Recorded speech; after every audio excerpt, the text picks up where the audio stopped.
बात क्रिकेट की हो जाए और क्रिकेट के सुपरस्टार हमारे साथ मौजूद हैं लाला शाहिद आफरीदी। लाला, बहुत शुक्रिया आपने वक्त दिया।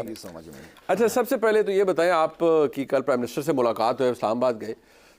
ये मीटिंग लाइक पहले कोऑर्डिनेटेड थी या प्राइम मिनिस्टर की ख्वाहिश थी कि आप उनसे मिलें और क्रिकेट के मामला डिस्कस करने, या कर्टसी कॉल थी? वैसे ही मुझे कॉल आई परसों, कल सुबह के प्राइम मिनिस्टर साहब आपसे मिलना चाह रहे हैं। ठीक। तो मैं लाहौर में था उन दिनों में, लेकिन उस टाइम पे तो फिर मैं गया, उनसे मिला और उनका भी शुक्रिया अदा करूंगा कि उन्होंने इज्जत बख्शी और इस काबिल समझा।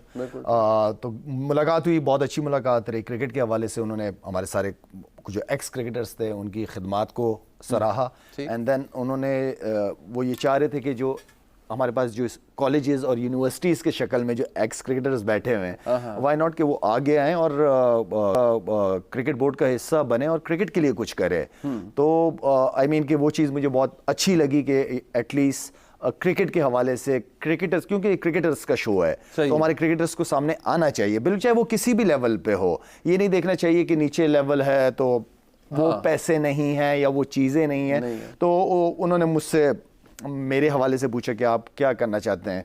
तो देखिए जी, आज भी फिर उसके बाद मेरी चेयरमैन साहब पहले आपकी शायद उधर ही फ़ोन पे उन्होंने फ़ोन पे उनका मैसेज आ गया था कि मिलना चाह रहे हैं। फिर अभी आज मेरी मुलाकात हुई उनसे आफ्टरनून में, ज़का अशरफ साहब से।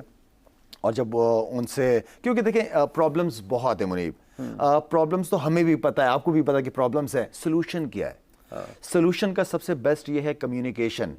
कम्युनिकेशन ऐसी चीज़ है कि जो बड़े बड़े मसलों को हल कर देती है, लेकिन एटलीस्ट बैठो तो सही, एक दूसरे को सुना जाता है। लाला, आपके कोलीग्स जितने हैं, मैं मुशी भाई को सुनता हूँ, यूसुफ भाई हैं, सारे, you have all work together, you have played for Pakistan.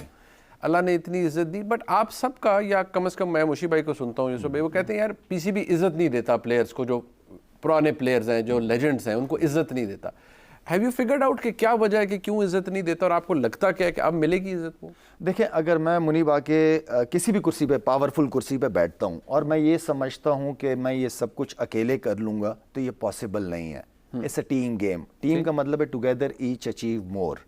तो जितनी आप पावर शेयरिंग की मैं हमेशा बात करता हूँ, अगर मैं आज अपनी पावर को आपके साथ शेयर करता हूँ तो पावरफुल कौन बनता है? मैं बनूंगा ना। बिल्कुल सही। मेरा क्या काम है कि मेरा जो विजन एज ए लीडर, मैं अपने साथ वो दिमाग, वो प्रोफेशनल लोगों को जोड़ूं जो मेरे विजन को मेरे साथ पूरा करे। ये इसको कहते हैं टीम। तो असल चीज़ ये है कि एज अ टीम हमें मिल के काम करना पड़ेगा। और ऑनेस्टली स्पीकिंग, कोई चीज़ मुश्किल नहीं है अचीव करना। आप नियत करें, अच्छी नियत से करें, और पाकिस्तान को सामने रख के, पाकिस्तान के बच्चों को, पाकिस्तान के फ्यूचर को सामने रख के करेंगे, आपके सारे काम होते हैं। ऐसे मैंने कोई काम नहीं देखा जो इम्पॉसिबल हो। सारे काम होते हैं आपकी नीयत, और आपको उस काम को चलाने के लिए प्रोफेशनल्स लोग चाहिए। अभी आपने एक बात कही कि आपने कहा को काम करने भी दे। ये बात आप अक्सर कहते हैं कि यार किसी जगह आप किसी को बिठाते हैं तो उसे फिर काम करने दें, बिल्कुल, उसके काम में मुदाखलत ना करें जी। आपकी उम्मीद क्या है? नाउ आई अज्यूम कि आप कोई रिस्पॉन्सिबिलिटी आपको मिलेगी पीसीबी के अंदर, आप क्या करेंगे? आपके प्लान्स इस हवाले से क्या है? देखिए, मेरा प्लान बहुत क्लियर है। आपका प्रोडक्ट किधर है? ग्रास रूट लेवल पे है, अंडर 13, अंडर 16, अंडर 19 की शक्ल में है। इनके ऊपर अगर अच्छे टॉप क्लास कोचेस होंगे तो प्रोडक्ट कैसा बनेगा? अच्छा ही अच्छा बनेगा। ठीक है। हमारे पास एकेडमीज़ की बात मैं करता हूँ। क्रिकेट एकेडमी है हमारे पास, और इस क्रिकेट एकेडमी में मुझे तो नज़र नहीं आया लास्ट 2-3 साल में, 2 साल में, कि कोई एकेडमियाँ चल रही हों। एकेडमी इंस्टीट्यूट है, जैसे बच्चे स्कूल के लिए डॉक्टर इंजीनियर बनने के लिए जाते हैं, इसी तरह ये एकेडमी सारा साल चलनी चाहिए। अंडर 16 का बच्चा होना चाहिए, कैंप्स लगने चाहिए, अंडर 19 के कैंप्स लगने चाहिए। ये मतलब नहीं कि फॉर्मेलिटी पूरी करें और 1 महीने का कैंप करके ख़त्म कर दे, फिर पूरा साल उन बच्चों का पता ही नहीं चल रहा। नहीं, उन बच्चों को वहाँ पे ग्रूमिंग होनी चाहिए। सिर्फ क्रिकेट नहीं, उनकी ग्रूमिंग होनी चाहिए, उनकी स्किल्स डेवलपमेंट के ऊपर काम होना चाहिए, उनको इंसानियत का सबक देना चाहिए। उनको कल ये ना हो कि मुनीब कैमरा लेके उन बच्चों के सामने चला जाए और बच्चा शर्माए और कॉन्फिडेंट फील ना करे, बात करनी नहीं आती हो। नहीं, मतलब पर्सनालिटी डेवलपमेंट, पर्सनालिटी, लीडरशिप। तो आई मीन कि इस तरह के इनिशिएटिव लेने चाहिए। और इसी प्लान के साथ आज मेरी चेयरमैन साहब से मुलाकात हुई है कि अगर मैं कोई जिम्मेदारी लूंगा तो मैं इस तरह की ग्रास रूट लेवल पे बच्चों के साथ as a team professional coaches जो होंगे, जो मेरे अंडर में होंगे या मेरे साथ होंगे, हम मिलके ये काम करना चाहते हैं। जो पाकिस्तान से काफ़ी अर्सा क्रिकेट खेले हुए हैं, जो अच्छी लेवल पे क्रिकेट खेले हुए हैं, जो समझते हैं अपने काम को। अगर कीपर है तो कीपर कीपर ही गाइड करेगा, अगर फास्ट बॉलर तो फास्ट बॉलर्स के साथ फास्ट बॉलर ही काम करेगा। तो अगर हम इस तरह के टीचर्स देंगे, so right man for the right job. Very good. ठीक, अच्छा अब ये एक और इशू जो कि अनफॉर्चुनेटली जिसने स्ट्राइक किया पाकिस्तान, देखें we are in the middle of world cup, हम स्ट्रगल कर रहे हैं फ्रैंकली। बिल्कुल। और आपसे बेहतर किसको पता है कि जब टीम स्ट्रगल कर रही हो तो एक बुरी खबर भी आपको पूरी टीम के मोराल को गिरा देती है। ऐसे ही है।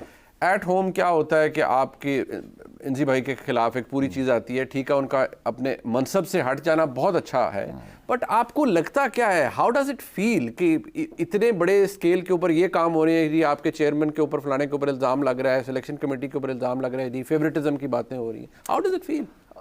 ऑनेस्टली बहुत बुरा, क्योंकि ये अभी नहीं हो रहा, ये जब मैं कप्तान था तब भी हो रहा था। हम इंडिया के अंदर मैचेस खेल रहे थे, एज ए कैप्टन मैं टीम को लेके गया था, 2011 सेमीफाइनल था हमारा, तो उससे 2 दिन पहले पाकिस्तान से, और मिनिस्टर्स थे वो, नाम नहीं लेना चाहूँगा, है भी नहीं इस दुनिया में, अल्लाह मगफिरत करे उनकी, तो खैर उन्होंने ऐसी स्टेटमेंट दी है कि मैं कह रहा हूँ कि मैं यहाँ वर्ल्ड कप सेमीफाइनल खेल रहे हैं और ये बातें देखे क्या बातें कर रहे हैं वो भी, और फिर उसी चीज़ को हाईलाइट कर रही है इंडियन मीडिया।